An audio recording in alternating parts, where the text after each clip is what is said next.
네, 외식산업론 11주차 2강 프랜차이즈의 2회 수업 진행하겠습니다. 이 강의 주제는요, 프랜차이즈에 대한 장단점입니다. 장단점.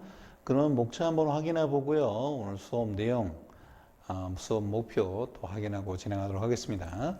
자, 1강에서는 가맹사업, 즉 프랜차이즈에 대한 개요 내용을 말씀드리면서 프랜차이저와 프랜차이즈, 프랜차이즈 이런 부분에 대한 용어적인 설명을 드렸고요. 또 마스터 프랜차이즈와 서브 프랜차이즈에 대한 차이점, 그리고 창업에 대한 유형 등등에 대해서 설명을 드린 바 있습니다. 자, 2강에서는 이런 프랜차이즈 시스템에 대한 장단점을 한번 확인하는 것이고요. 그 다음에 프랜차이즈를 했을 때 고려돼야 될 사항들이 있는데 이 교재에서는 제3절에 해당이 되고요. 이 부분까지 이 강에서 다루도록 하고 시간이 되면 좀 더 진도를 나가도록 하고, 만약에 시간이 25, 6분, 7분을 초과할 경우에는 3강에서 다루도록 하겠습니다. 자, 그러면 프랜차이즈에 대한 그 장단점, 이 부분을 학습하게 되면 우리 학습 목표는 프랜차이즈 본부에 대한 장단점을 확인할 수 있겠고요. 그 다음에 가맹점에 대한 장단점, 그 다음에 프랜차이즈의 구조적 형태에 대해서 학습해 볼 수 있겠습니다. 그리고 프랜차이즈 사업을 성공하기 위해서는 고려해야 될 사항들이 5가지가 제기가 되고 있는데요. 이 5가지 제시된 사항들이 미국의 프랜차이즈 솔루션이라고 하는 유명한 그런 평가기관 기업이 있는데, 이 기업에서, 컨설팅 기업에서 측정하고 있는 그런 평가 지표가 있는데요. 그걸 이제 그 프랜차이즈 기업 사업을, 가맹사업을 운영하고자 하는 그 가맹사업주에 대한 평가 툴이 제시되고 있고, 그 다음에 판매 상품이나 시장, 프랜차이즈 회사, 그 다음에 프랜차이즈에 대한 계약 내용 등등을 다루고 있습니다. 그래서 이 부분 5가지 항목에 대해서 학습하도록 하겠습니다, 여러분. 그러면 자, 그럼 프랜차이즈의 장단점 먼저 수업 진행하겠습니다. 자, 우리가 프랜차이즈 본부의 그런 사업 경로를 보게 되면요, 우리가 프랜차이즈 사업을 하는 그런 경로를 보게 되면 통상적으로 프랜차이즈 가맹점과 함께 직영점을 운영하는 경우가 많습니다. 처음에는 이제 가맹점보다는 뭐예요? 직영점을 운영하죠. 직영점. 내가 외식업에서 이런 김밥집을 하나 운영을 하고 있습니다. 이 김밥에 대한 운영 노하우를 터득하고, 그리고 이제 가맹 사업자들을 모집을 해서 하는 사업 형태가 있고요. 이렇게 그 프랜차이즈 초기에는요, 직영점을 통해 가지고 가맹점 모델의 개발을 시도를 합니다. 또는 직영점 성과를 높인 후에요, 이를 높은 대금을 받고 가맹점으로 넘기는 경우가 있는데, 이 2가지 형태가 있고, 또한 프랜차이즈 운영 중에서도요, 가맹점과 직영 수를 적절히 조절을 하거나 양대 경영 성과를 비교해서 경로 구조를 조정을 규하기도 합니다. 본 과정에서는요, 이 2가지 과정의 장단점을 같이 살펴보도록 하겠습니다. 이 장단점을 이제 파악을 해서요, 내가 만약에 가게 점포를 처음에 창립을 해서 가맹사업을 어떤 식으로 전개해 가는 것이 바람직한지 등등에 대해서 학습하도록 하겠습니다. 먼저 프랜차이즈 본부의 장단점 먼저 확인해 보겠는데요. 프랜차이즈 본부 교재에서는 몇 가지가 제시되고 있냐 하면 6가지가 제시되고 있습니다. 장점으로는요. 첫째, 사업 의욕이 있는 사람을 가맹점으로 모집함으로써 점포 투자액을 적게 하고 넓은 지역에서 단시일 내 판매량을 확보할 수 있는 장점이 있습니다. 그리고 2번째는 프랜차이즈 시스템에 대한 지명도가 높아짐에 따라서요, 체인 전개를 가속화시킬 수 있고, 그 다음에 가맹점의 점포 스타일, 점원의 유니폼, 기타를 통일할 수 있기 때문에 소비자와 업계에 대하여 통일적인 이미지를 강하게 표출할 수 있습니다. 이런 부분들은 이제 그 삼겹살 전문점 하남 돼지집이 이와 같은 점들을 초기부터 세팅을 잘해서 단시간 내에 국내 그 프랜차이즈 삼겹살 전문 기업으로서는 단시일 내에 성공했던 사례도 있었습니다. 자, 그리고 이제 사업 의욕이 있는 사람을 이 부분은 내용이 잘못됐네요. 잘못됐습니다. 교재에 있는 내용을 제가 한 번만 봐드리면 죄송합니다. 제가 좀 안경이 좀 보이는 게 있고 안 보이는 게 있고요. 여기 내용은 제가 여러분 이제 강의 노트에 좀 바꿔드리도록 할게요. 여기 내용이 좀 중복됐습니다만. 첫째, 가맹점과 로열티를 충실히 확보할 수 있기 때문에 안정적인 수입을 수행할 수 있습니다. 그리고 다섯 번째는 상품의 유통을 목적으로 한 프랜차이즈 시스템의 경우에 확고한 상품 유통의 루트가 결정되므로 일정 상품의 판매량을 확보할 수가 있고요. 그리고 여섯 번째는 가맹점의 영업 상황과 본부의 체계, 그 다음에 환경 조건의 변화를 보면서 가맹점 모집을 조절함으로써 유연하게 성장시켜 나갈 수 있다는 것입니다.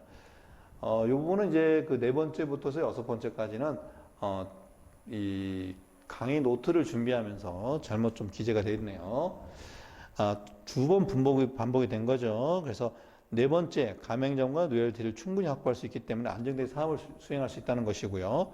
그 다음에 다섯 번째, 상품의 유통을 목적으로 한 프랜차이즈 시스템의 경우에 확고한 상품 유통의 루트가 결정됨으로써 일정 상품의 판매량을 확보할 수 있습니다. 판매량 확보, 판매량 확보, 그 다음에 가맹점 영업 상황과 본부의 체제, 그 다음에 환경 조건을 변화함으로써 가맹점 모집을 조절함으로써 유연하게 성장해 나갈 수 있다 등등 6가지의 내용을 다루고 있습니다.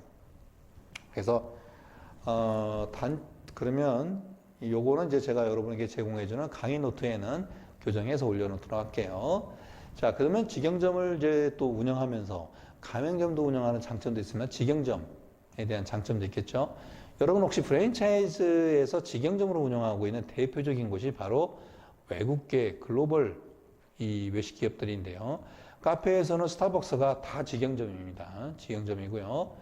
가맹 사업을 하는 방식이 좀 차이가 있죠. 롯데리아가 아니라 우리나라 맥도날드도 전부 다 직영입니다. 직영.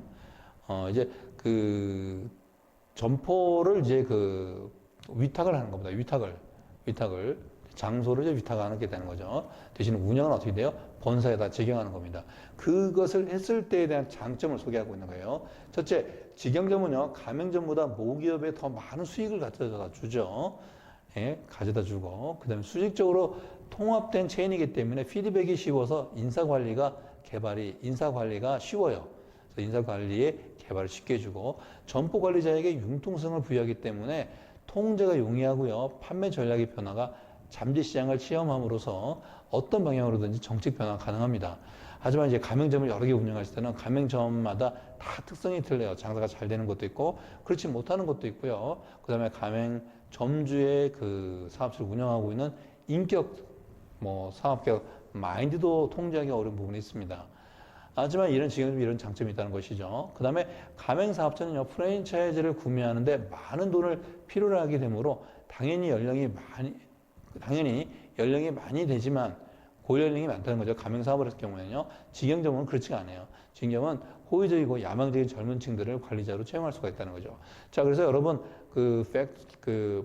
스타벅스에서 운영하고 있는 직원들 평균 연령층과 맥도날드에서 일하고 있는 연령층과 그 다음에 우리나라의 가맹사업을 하고 있는 예를 들면 신선설렁탕이나 그 다음에 한천설렁탕이나 대다수의 가맹사업에 있는 운영자들은 어떻게 돼요? 연령층이 고연령이라는 거죠. 이런 부분들에서 좀 차이점이 있고 그 다음에 법적인 문제에서도요. 통합체인은요. 법률 제한 사항에 크게 해당되지 않아요. 왜? 공정거래위원회에 제소될 이유가 없죠. 왜? 내 점포 내가 운영하기 때문이죠. 그래서 이런 직영점 체제로 운영하는 것이 큰 장점이 있습니다. 그래서 저는 이제 우리나라의 프랜차이즈 시스템은요, 이렇게 맥도날드나, 그 다음에 스타벅스처럼 이렇게 운영하는 것을 권유를 드리고 있습니다만, 우리나라의 상황에서는 그렇지 못한 경우가 좀 안타까운 부분이죠. 자, 그러면 프랜차이즈 사업을 했을 때 본부의 장점은 뭐죠? 가맹 사업을 했을 때, 첫째, 계속적인 지도 원조와 비용, 그다음에 노력이 소모되고 있다는 겁니다. 장사가 안 되면 계속 요구하기 때문에 이런 사태가 이제 발생이 되는 것이죠. 자, 그다음에 감염점이 급증할 경우가 어떻게 돼요? 본부의 지도력 체계가 무너지기 때문에 통제할 수 없게 될 경우가 우려되고 있습니다. 그다음에 가맹점은요, 프랜차이즈 시스템이라는 권리 위에 안일한 사고를 가져서 시스템 전체 활력이 없어질 경우가 많습니다. 그래서 A 점포는 잘 돼도 B 점포는 또 안 될 수가 있기 때문에 이런 부분들이 이제 제기될 수 있는 부분이죠. 그 다음에 본부 스스로 점포 확장을 하는 경우보다는요, 투자 효율은 높지만 이익 그 자체가 대폭적으로 증가하는 것은 좀 어려운 부분이 있습니다. 직영영업을 했을 때는 그게 가능하긴 합니다만, 그래도 이런 장점도 있지만 단점도 있다. 자, 그러면 가맹점의 관점에서 보게 되면 장단점 확인해 보도록 하겠습니다. 첫째, 가맹점에서는 어떻게 돼요? 가맹점은 독점적 지위 확보가 일단 가능하죠. 그러면서 수익 수준에 만족을 할 수 있고 독립성을 느낄 수 있기 때문에 스스로 독립적인 지위를 만족할 수 있다는 것이죠. 그래서 파리바게트 만약에 완도, 전라남도의 완도에서 만약에 파리바게트를 했다. 그 지역이 어떻게 돼요? 독점적 지위를 확보할 수 있다는 것이죠. 자, 본부의 일괄적인 영업이나 광고 판촉 활동에 대한 지원과 원조를 받을 수 있고요. 그 다음에 단독으로 사업을 착수하는 것보다는 비교적 소액의 자본으로 사업을 시작할 수 있다는 것이 큰 메리트라는 것입니다. 그리고 네 번째로는요, 본부가 합리적인 방법에 의해서 개발한 프랜차이즈 패키지에 의해서요, 영업을 하기 때문에 성공률 확률이 높다는 겁니다. 자, 베스킨라빈스의 성공률이 어떻게 돼요? 다른 지역에서 상당히 높을 수 있다는 것이고요. 처음부터 지명도가 높은 효과적인 경영이 가능하다는 것이죠. 왜? 브랜드가 알려져 있기 때문입니다. 자, 그 다음에 필요로 하는 설비와 도구 등을 유리한 조건으로 알선받을 수 있고요. 대량 구입에 따른 경비 절감 효과도 받을 수 있고 가격 경쟁에서 유리하고요. 안전된 품질의 제품을 공급받을 수 있습니다. 왜? 대량으로 본부에서 구입을 해가지고 가맹점으로 제공하기 때문입니다. 또한 본부의 교육 프로그램, 매뉴얼의 정비, 각종 지도에 의해서 이런 그 본부에서 지원해준 지도에 의해서요, 무경험자도 사업이 가능하다는 겁니다. 그래서 파리바게트는 내가 제과 제빵의 자격증을 갖고 있지 않아도, 그 다음에 10년씩, 그 다음에 많은 노하우를 갖고 있지 않아서도 이 프랜차이즈는 사업이 바로 가능하다는 것입니다. 자, 그 다음에 단점이 있는데요. 단점은 뭐냐면요, 본부 제공 서비스에 대한 서비스가 애매한 그런 가치가 전해질 경우인데, 이 본부로부터 제공받은 서비스들이 가맹점에게 지출 항목이기 때문에 애매모호한 가치를 가질 수 있다는 것입니다. 뭐 예를 들면 교육비나 뭐 이런 로열티 등등이 이제 뭐 여기에 해당이 될 수가 있겠는데요. 일단 본부의 이제 계약 불이행을 계약에 했는데도 불구하고 불이행을 해주는 경우가 있습니다. 그 다음에 이제 프랜차이즈 판매에 의한 가맹점 희생도 가능합니다. 프랜차이즈 판매에 따른 프랜차이즈 판매에 따른 현혹과 부정이 가맹점에 희생을 시킬 수 있어요. 그래서 A 기업을 다른 기업에다 판매했을 경우에 이런 부정적인 이미지가 전해질 수 있다는 것이죠. A라는 것이 예를 들면 이제 과거에 무슨 버거가 있었어요. 이 버거가 그 대표의 어떤 그런 좀 사회적으로 무리를 일으킬 수 있는 사고가 났었는데, 그래서 그 점포의 모기업을 이제 다른 기업에다 판매했었어요. 이럴 때 굉장히 부정적인 현상이 일어났었죠. 그 다음에 이제 본부에서 제품 개발 및 재반 활동에 대한 원조를 이제 하게 되므로 본부에 대한 의타심이 생겨서요. 문제 해결이나 경영 개선 노력이 게으르할 수가 있습니다. 과거에 무슨 제2 떡볶이 이 브랜드였는데요. 10년 동안 그 가맹점을 운영했었는데 그분이 떡볶이 가맹 사업을 이제 가맹점주로서 운영했었는데 본사에 다 갖다 주니까 떡볶이를 개발해야 될 노하우가 없는 거예요. 운영에 대한 노하우는 일부 있겠으면 합니다만 10년을 지냈는데도 불구하고 자기가 떡볶이를 못 만드는 거예요. 이런 걸 보게 되면 이제 게을러질 수 있다는 부분들이 단점이 될 수 있다는 것이죠. 또 다른 부분들이 있는데 타 가맹점이 실패 시 신용에 따른 영향도 받을 수 있고, 그다음에 구입 제품의 원재료나 판매 방법, 그다음에 가격, 점포 장식 등이 표준화되어 있고 통일적인 경영 원칙으로 하게 되므로 더 좋은 방법이 있어도요 사장되는 경우가 많습니다. 그리고 본부의 의사에 따라 하는 계약이므로 계약 내용에 의해서 가맹점이 불릴 수도 있고요. 재무 구조가 취약하고 경험이 부족한 프랜차이즈 회사가 파산으로 인한 피해도 받을 수가 있습니다. 본부가 파산하게 되면 어떻게 돼요? 가맹점주도 이제 파산될 가능성이 높죠.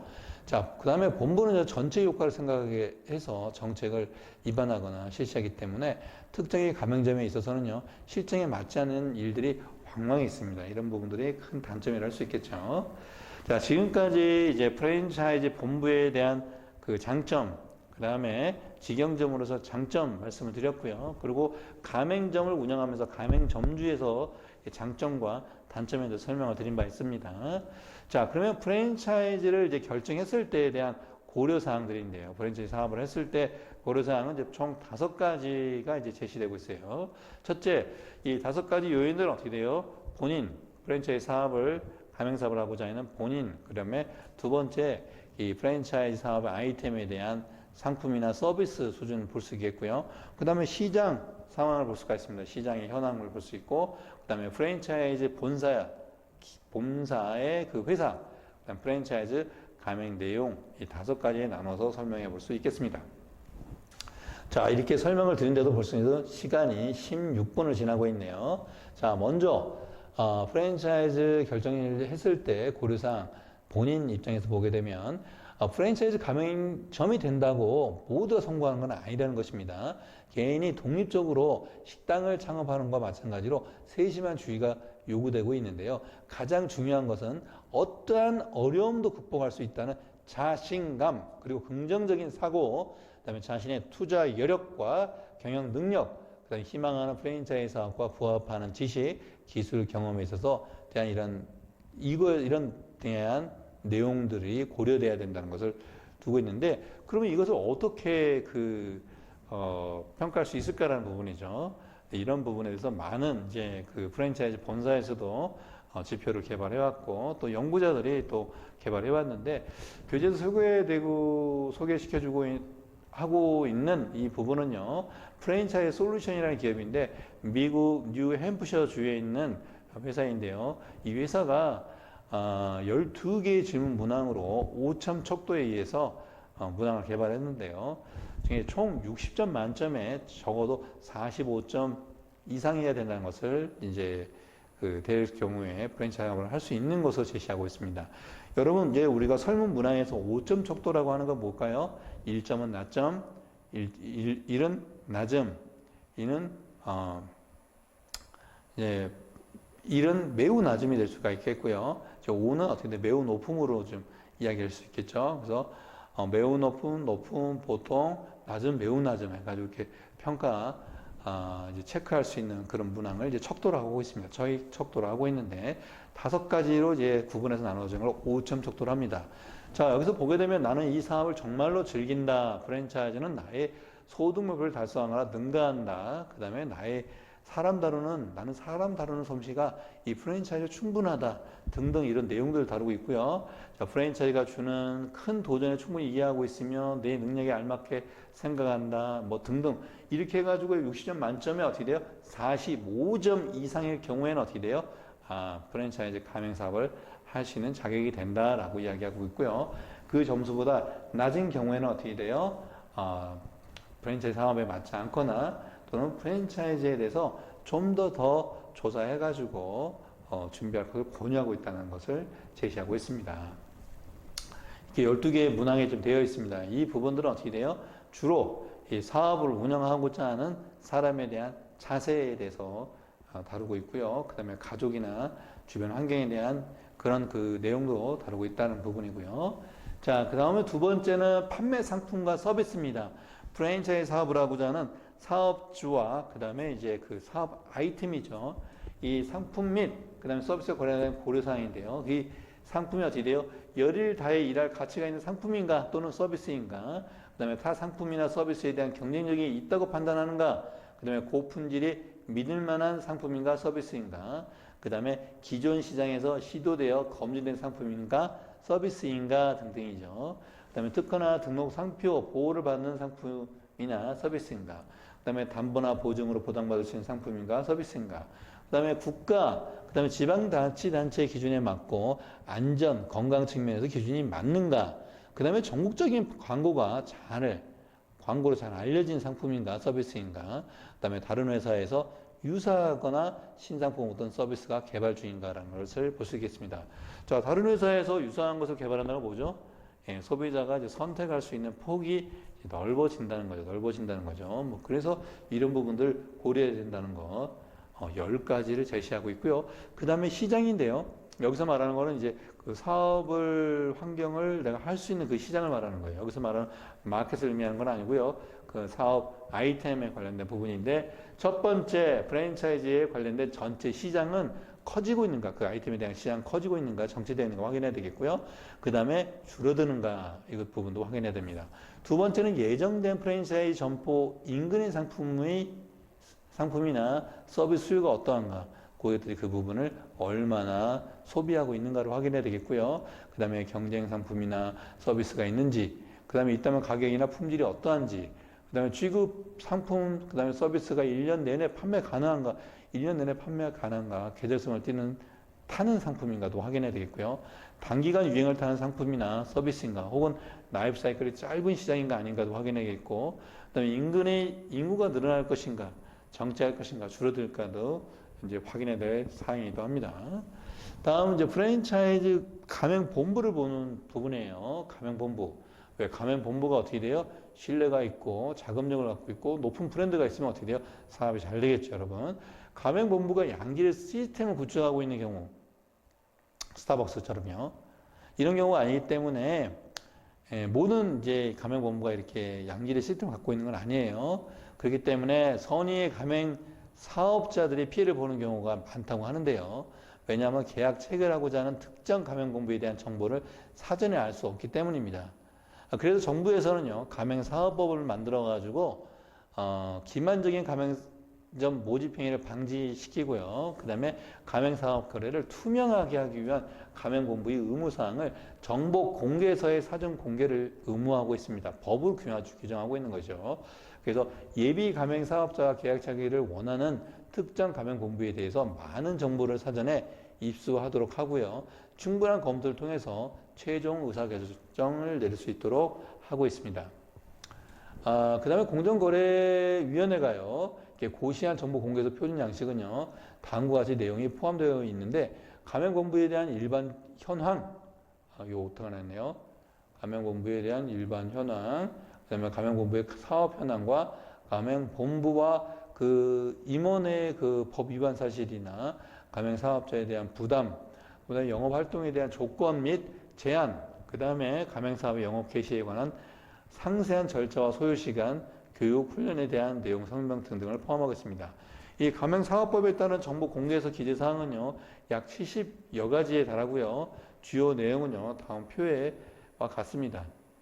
이 표를 요약을 하게 되면 총 7가지로 이제 구분이 되고 있는데, 가맹본부의 일반 현황, 사업 현황, 그다음 법 위반 사실, 가맹사업자에 대한 부담, 그 다음에 이제 그 영업 조건과 제한, 영업 개시 절차와 교육 훈련 내용 등을 다루고 있습니다. 이같이 가맹사업자들을요, 보호하기 위해서 정부는요, 가맹사업법을 제정하였고, 정보 공개를 의무화하고 있습니다. 그래서 사전 분쟁을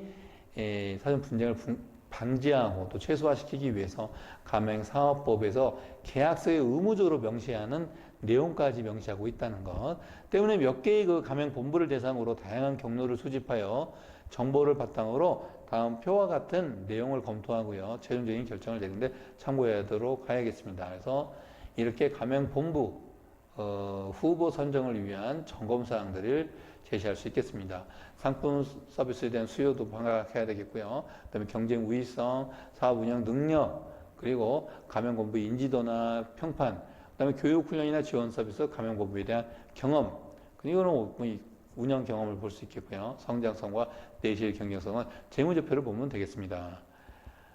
가맹본부를 선정함에 있어서 다음과 같은 문제가 가지고 있는 가맹본부를 피하는 것이 원칙인데요. 첫 번째, 정보 공개서가 없는 경우나 객관적인 근거 없이 고수익을 보장한다고 말하는 경우, 예를 들면 뭐 수익 30%, 40%, 뭐 50% 보장 이런 내용들 같은 경우 허황된 내용이 될 수 있겠죠.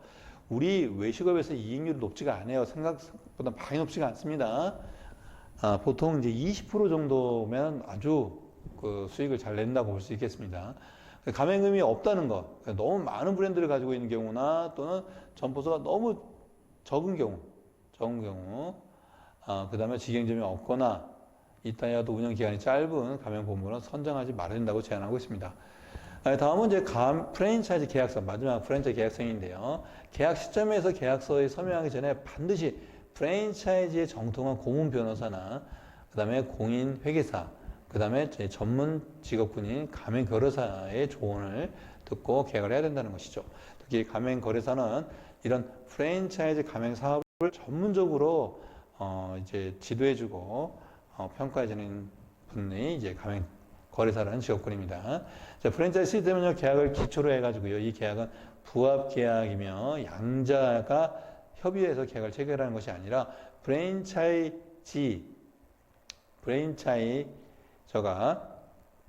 이거 좀 못하겠네요. 프랜차이저입니다. 가맹본부가 이제 사업의 계약 내용을 미리 정하고요. 일률적으로 다수의 프랜차이즈 요거 좀 못하겠네요. 프랜차이즈 가맹점의 희망자에게 제시하여서 이것에 동의하는 자가 계약하게 됨으로써 가맹계약을 작성해야 된다는 것 말씀을 드립니다. 프랜차이즈의 이제 이런 가맹계약서는요, 가맹사업의 구체적인 내용과 조건을 다루고 있고, 가맹본부는요, 가맹본부 또는 가맹사업자의 권리와 의무에 관한 사항을 기재하는 문서가 바로 프랜차이즈 계약서입니다. 계약의 기본적인 내용은요, 상품 판매와 사업의 경영에 관한 일체로서 권리 부여와 그 대가의 지불에 관한 의무 규정을 되어 있고요. 그리고 가맹본부는 가맹계약서를 가맹금 최초 수령인 전에 미리 가맹희망자에게 교부해야 하겠고, 가맹본부는 가맹계약서를 가맹사업자의 거래가 종료되는 날로부터 3년간 보유해야 한다라는 것을 제시하고 있습니다. 지금 학습 내용, 그 프랜차이즈 채택에 대한 본부의 장단점, 직영점 장점, 그 다음에 가맹점의 장점과 단점, 그 다음에 프랜차이즈 결정 시 고려사항 5가지 설명을 드렸고요. 그리고 이제 그 계약 내용에 대해서 설명을 드렸습니다. 자, 그러면 잠시 쉬고, 3강에서는 프랜차이즈 결정 시 고려사항이 아니라, 지금 이거는 5가지 말씀을 드렸고요. 교재, 우리나라 가맹사업의 현황과 전망인데요. 가맹거래사에 대해서 여기서 설명을 드리지 못했기 때문에 상강에서는 이 부분 설명을 드리도록 하겠습니다. 여러분 잠시 후에 뵙겠습니다. 여러분.